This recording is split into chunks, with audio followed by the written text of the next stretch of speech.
नमस्कार, मी शेखर नानसकर. तुम्ही पाहतात निसर्गायन चॅनलचं सदर नॉस्टॅल्जिया.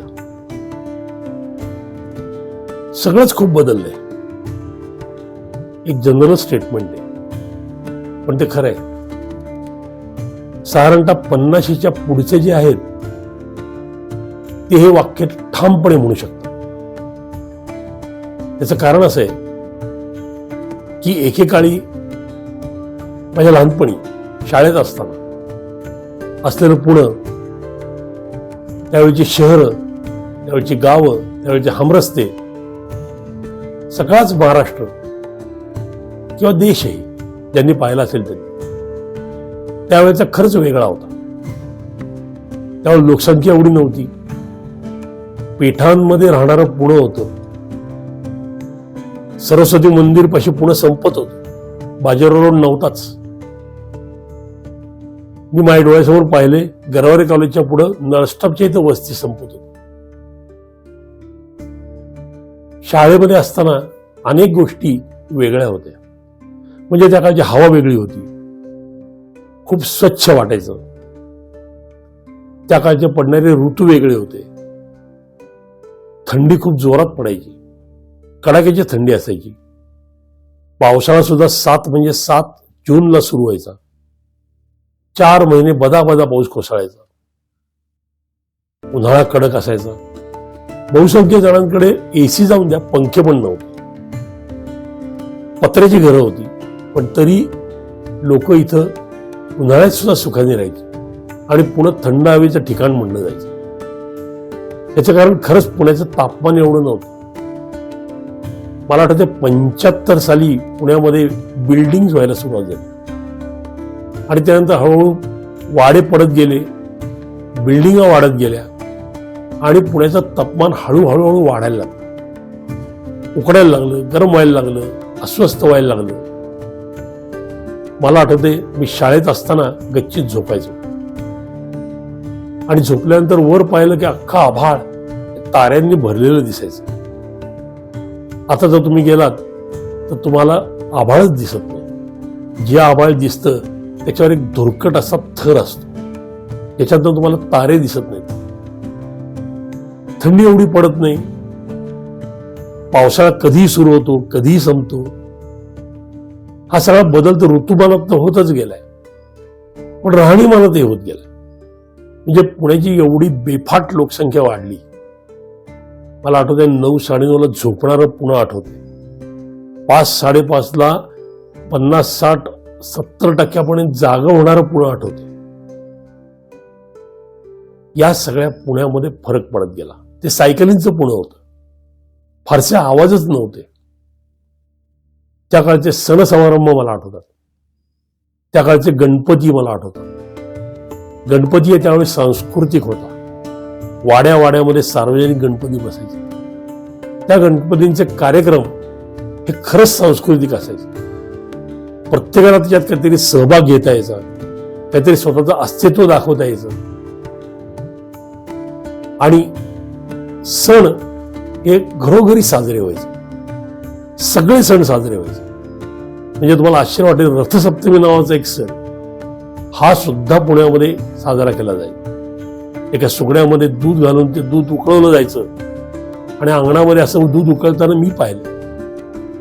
कुठे गेले सण कोणास ठाऊक, नाहीसेच झाले. दिवाळी हा त्याकाळी इतका आनंदाचा सण होता.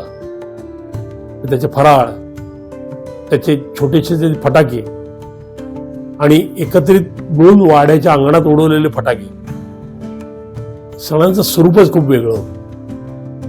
आताही गणपती बसतात, पण त्या गणपतीत सामान्य माणसाचा काही सहभाग नसतो.